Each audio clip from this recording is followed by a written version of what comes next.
A very good afternoon to one and all, and I welcome you in another lecture of Specific Relief Act, and that is our lecture number 7. So, in yesterday we have discussed about the section 10. Have you any doubt regarding section 10? You can ask. Okay, then let us start with the section 11. Section 11 आपकी क्या बात करता है? It talks about the cases in which specific performance of contract connected with the trust enforceable है या नहीं है, उसकी बात करते हैं. तो अब यहाँ पे क्या, even this section has been amended by 2018 Amendment Act. तो ये पहले मैं आपको 1963 का बता दूं कि क्या था वहां पे. After that I will talk about the amendment. Now see here,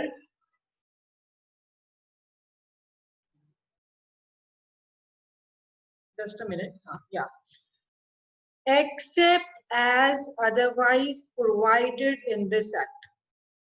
ठीक है, except otherwise provided in this act means उसको छोड़ के जो हमें स्पेसिफिक रिलीफ एक्ट 1963 में बताया गया है, specific performance of contract may in the discretion of the court. ये आपका 11 क्लॉज 1 है. Specific performance of a contract may in the discretion of the court be enforced when the act agreed to be done in the performance wholly or partly of a trust. Is it clear? तो यहाँ पे क्या है आपका, उन्होंने क्या बताया है कि ये कोर्ट की डिस्क्रिशनरी है यहाँ पे अगर स्पेसिफिक परफॉर्मेंस ग्रांट करना है या नहीं दे, तो नहीं ग्रांट करना, वो रिफ्यूज भी कर सकते हैं. It is the description of the court कि जो भी आपने एक्ट किया है, अग्री किया है कि that to be done in the performance that is connected with the trust, और आपने वो नहीं किया, उसके लिए स्पेसिफिक परफॉर्मेंस कॉन्ट्रैक्ट कोड देगा या नहीं देगा. It is total discretionary power. Is it clear? तो यहाँ पे क्या है, सपोज ए है, ए ने कुछ स्टॉक्स होल्ड की है ट्रस्ट के बिहाफ में. नाउ ए ने रॉन्गफुली वो स्टॉक को डिस्पोज ऑफ भी कर दिया है. लॉ यहाँ पे ऑब्लिगेशन बनाते हैं ए पे कि वो क्वांटिटी जितनी उनके पास थी वो किसको वापस दे, बी को वापस दे. तो यहाँ पे बी स्पेसिफिक परफॉर्मेंस ऑब्लिगेशन के लिए बोल सकता है. तो हमारे 1963 के लॉ के अकॉर्डिंग वहां पे क्या है कि वो it is up to the court to grant specific performance और नॉट. बट नाउ अमेंडमेंट यहाँ पे क्या आई है, 2018 में जो अमेंडमेंट आई है that is in section 11 clause 1 में ही आई है. वहां पे जहां आपके वर्ड्स में इन the discretion of the court है, वहां पे अब आपको क्या दे दिया है उन्होंने, शैल. मींस कि 1963 के लॉ में आपकी जो ये पावर, कोर्ट की जो पावर थी दैट थी वो डिस्क्रिशनरी थी, लेकिन अब यहाँ पे क्या आ गया, मैंडेटरी कर दिया है. Is it clear? मैंडेटरी कर दिया है यहाँ पे.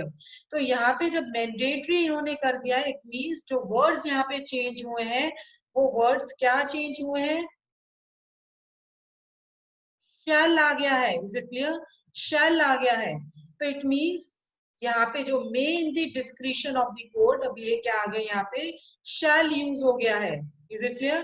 Shall accept as otherwise provided in this set. Specific performance of a contract shall be enforced when the act agreed to be done is in the performance wholly or in part of a trust. Is it clear? तो यहाँ पे क्या है आपका, section 11 clause 1 है. Section 11 clause 2 ये हमने last class में भी डिस्कस किया था इन सेक्शन 10, जहाँ पे की एक्सेप्शन थी. वहां पे आपको दो चीजों के बारे में बता रही है. कॉन्ट्रैक्ट ट्रस्टी ने किया है अपनी पावर्स को एक्सीड करके. Is it clear? अपनी पावर्स को एक्सीड करके. फॉर एग्जांपल जो हमने कल भी एग्जांपल आपको किया था वही रिपीट कर रही हूँ कि ए है, he is a trustee of the land, और उनके पास पावर थी कि सिर्फ 7 इयर्स के लिए ही लीज को आपने ये दे, अगर लीज पे देनी है प्रॉपर्टी 7 साल से ज्यादा की नहीं दोगे. अब जो ट्रस्टी था उसने बी को लीज पे दे दिया है वो लैंड, लेकिन उसने क्या कंडीशन लगा दी है, 7 साल के लिए ही लीज पे दिया है. उन्होंने कंडीशन लगा दी है कि ये 7 साल एक्सपायर होने के बाद लीज को हम रिन्यू कर देंगे। तो यहाँ पे उन्होंने अपनी एक्सेस ऑफ पावर यूज की है, तो ये कॉन्ट्रैक्ट स्पेसिफिकली इन्फोर्स नहीं हो सकती है।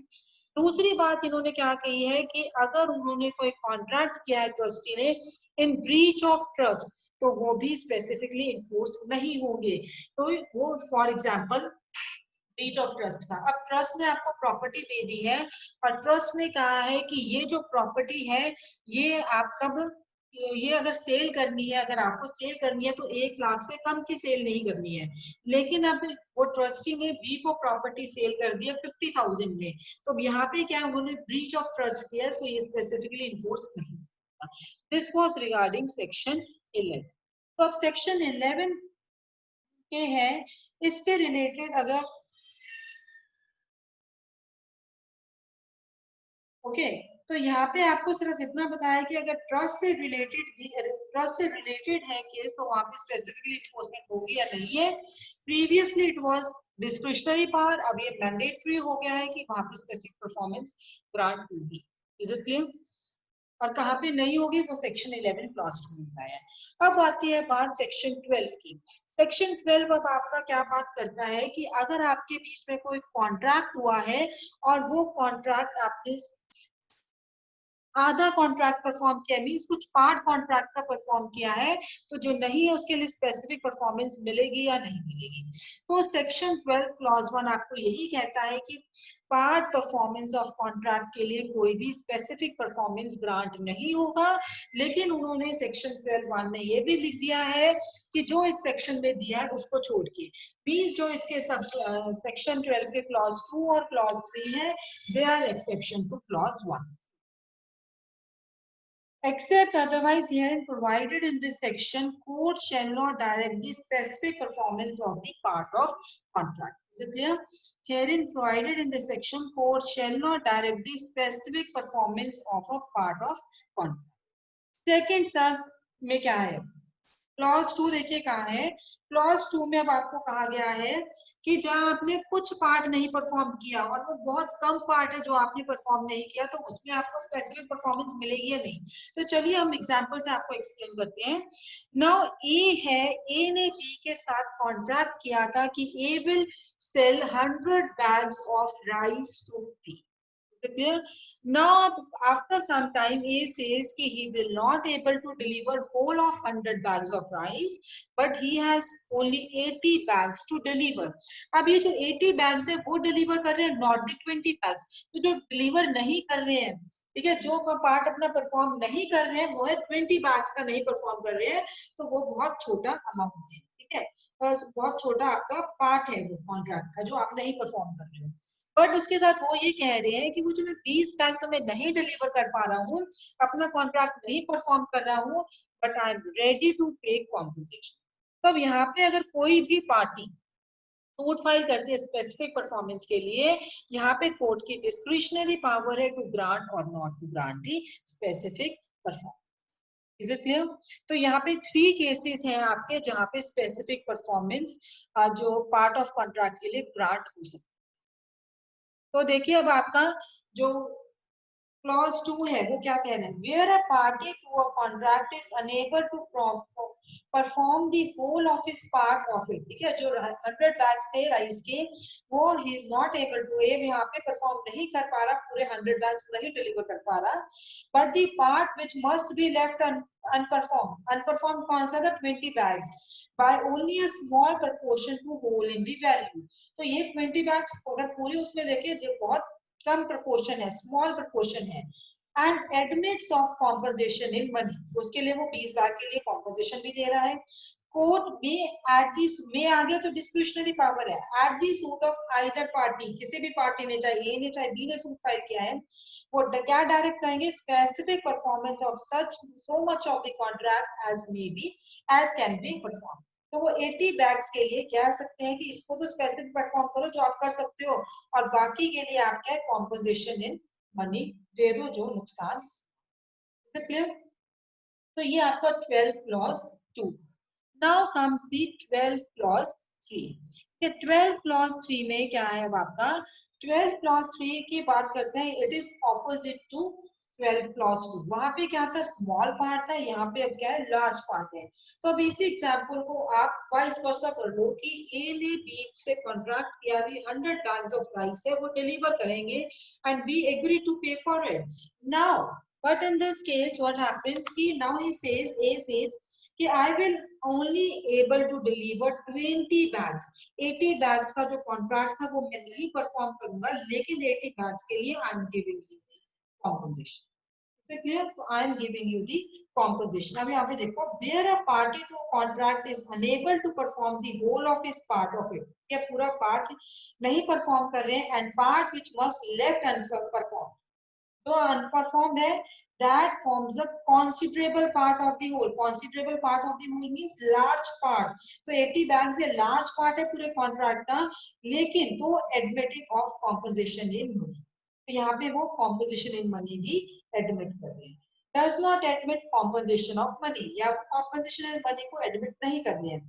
तो अब यहाँ पे क्या है आपका, देखो, he is not entitled to obtain a degree for specific performance, तो यहाँ पे इनको स्पेसिफिक परफॉर्मेंस नहीं मिलेगा, बट कोर्ट में एग्री, फिर में आगे डिस्क्रिशनरी पावर है, में at the suit of other party, दूसरी पार्टी ने जब सूट फाइल किया है, direct the party in default, जो ए है उन्होंने डिफॉल्ट कमिट किया to perform specially so much of his part of the contract, जितना वो परफॉर्म कर सकते हैं कि एटलीस्ट 20 बैग्स तो डिलीवर करो, उसको स्पेसिफिकली परफॉर्म करने के लिए बोल सकते हैं।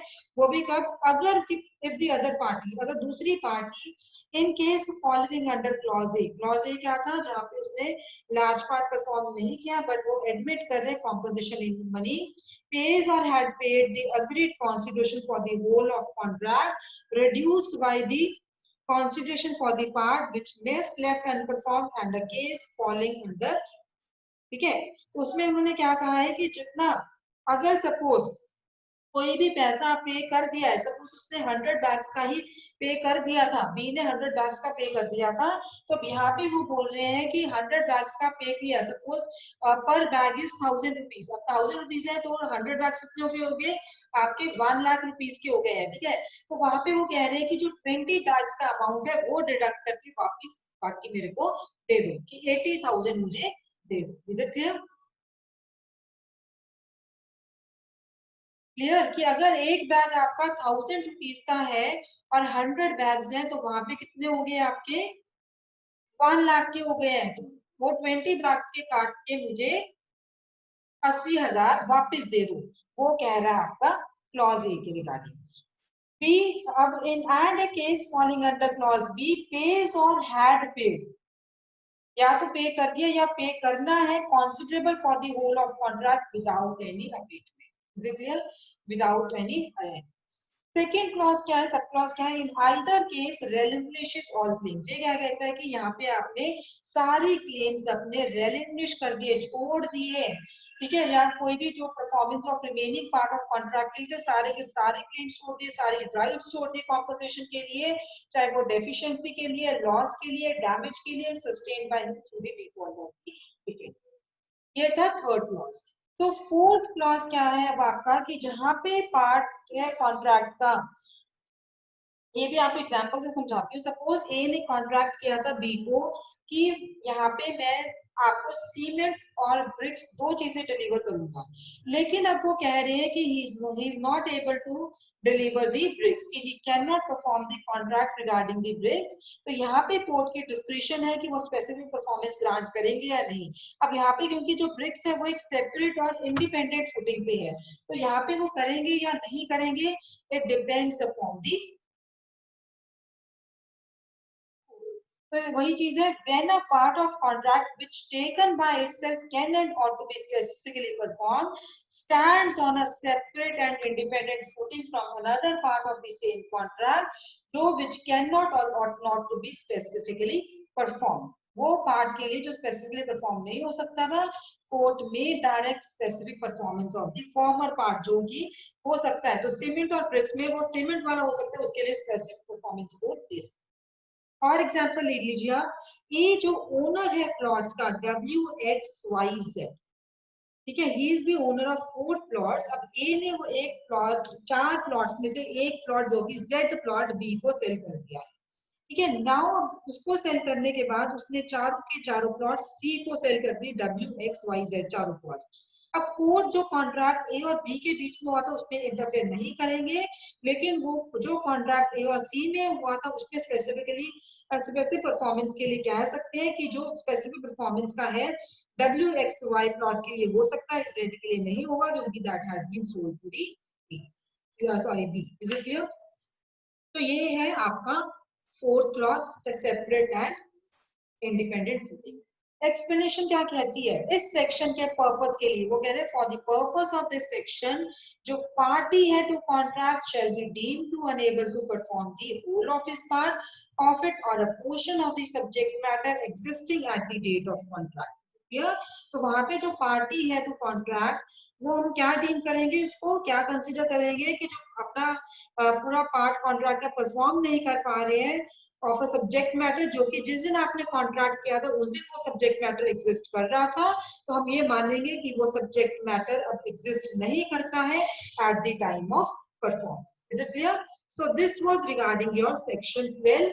तो कि पार्ट ऑफ कॉन्ट्रैक्ट का परफॉर्म हो सकता है या नहीं हो सकता। अगर प्री में आपका आ गया तो यू से कि यहाँ पे नहीं, पार्ट परफॉर्मेंस के लिए स्पेसिफिक परफॉर्मेंस नहीं दी जाएगी, लेकिन एक्सेप्शन है हमारे पास क्लॉज 2 और clause 3। Now see, let us look at the case laws of section 12. अब सेक्शन 12 के क्लॉज क्या है? सबसे पहले ये देखिए आप, रुथफोर्ड वर्सेस एक्शन एडम्स 1915 AC 866।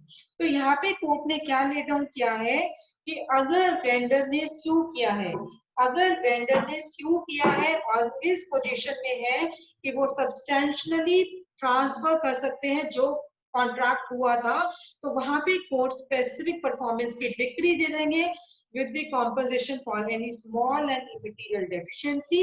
और ये प्रोवाइडेड किया गया है जो वेंडर है उन्होंने मिसरिप्रेजेंटेशन नहीं किया है और उन्होंने अपने आप को डिसएंटाइटल्ड नहीं किया है to the demo.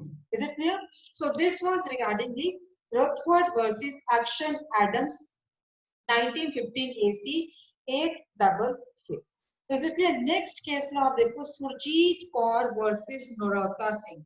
Surjit Kaur versus Narotta Singh.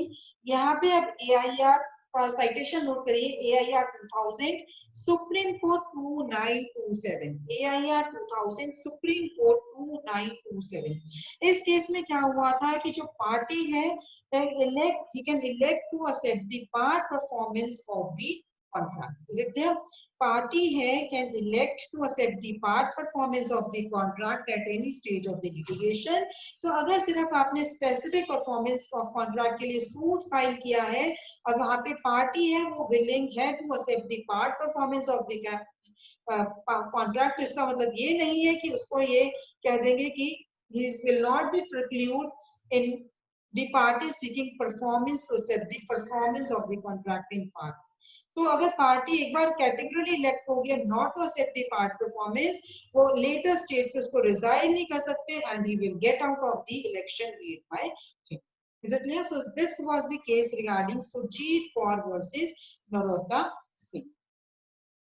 Next case law है आपका T Mary Isabel versus specific offer Anandpur municipality, AIR 2003 NOC 585 मेट्रोस। तो अब यहाँ पे क्या हुआ था, यहाँ पे एक एग्रीमेंट था जिसमें कि एक अर्बन लैंड की सेल को एग्जीक्यूट करवाना था, लेकिन जो पिटिशनर था वो फेल हो गया था इसको एग्जीक्यूट करवाने के लिए क्योंकि उसको म्युनिसिपैलिटी से सैंक्शन नहीं मिली थी, जो परमिशन लेनी थी वो नहीं मिली थी, and that also within the time stipulated. So कोई भी टाइम एक्सटेंशन है जो टाइम का वो बढ़ाया भी नहीं था सेलर ने, तो यहाँ पे पेटिशनर को रिलीफ नहीं मिलेगा स्पेसिफिक परफॉर्मेंस का, क्योंकि यहाँ पे इंटरवेंशन हुई थी किसके, स्टैच्यू की लॉ की, that is land ceiling act, और जो सूट था एग्रीमेंट था दैट वो had become frustrated and unenforceable. Clear? So this was regarding the case law T. Mary Isabel versus Special Officer Alandpur Municipality, AIR 2003 NOC 585 Metros.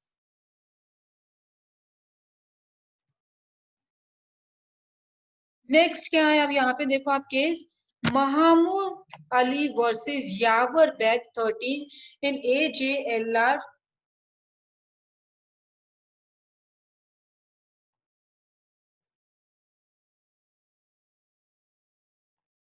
739। अब इस case में क्या हुआ था कि जो दो भाई थे उन्होंने अग्री किया था कि एक पूरा घर जो उन दोनों को बिलोंग करता है वो ए को सेल करेंगे। लेकिन सेकंड ब्रदर ने पहले अग्री कर लिया तो उन्होंने, लेकिन बाद में सेकंड ब्रदर ने रिफ्यूज कर दिया कि वो घर ए नहीं बेचेंगे। तो ए ने क्या किया, स्पेसिफिक परफॉर्मेंस ऑफ कॉन्ट्रैक्ट के लिए एक सूट लेके आए, वो कोर्ट में गए, सूट किया, वहां पे केस फाइल किया। तो यहाँ पे क्या है, ए को क्या है, he is entitled for the decree for possession of half of the house on payment of agreed consideration for whole of the contract, लेकिन वो रिड्यूस हो जाएगा by the consideration for the unperform part of the contract. Is it clear? वो reduce हो जाएगा क्योंकि अगर उसने जो भी कंसीडर हुआ था वो रिड्यूस हो जाएगा अगर उन्होंने एडमिट कर लिया कॉम्पनसेशन इन मनी और on payment of consideration for the whole of contract without any abatement if the unperformed contract में कॉम्पोजिशन इन मनी एडिक्वेट नहीं किया, या फिर आइदर केस में उन्होंने अपने सारे क्लेम्स को रेलिंग्विश कर दिया।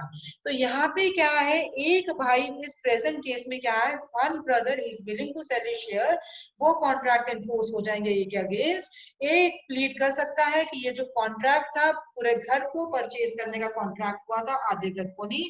सो no court could force to take him the half of the house. ठीक है, आधा घर कोई भी कोर्ट इन्हें इन्फोर्स नहीं करेगा कि वो आधा घर ले। Is it clear? What do you mean by unable to perform?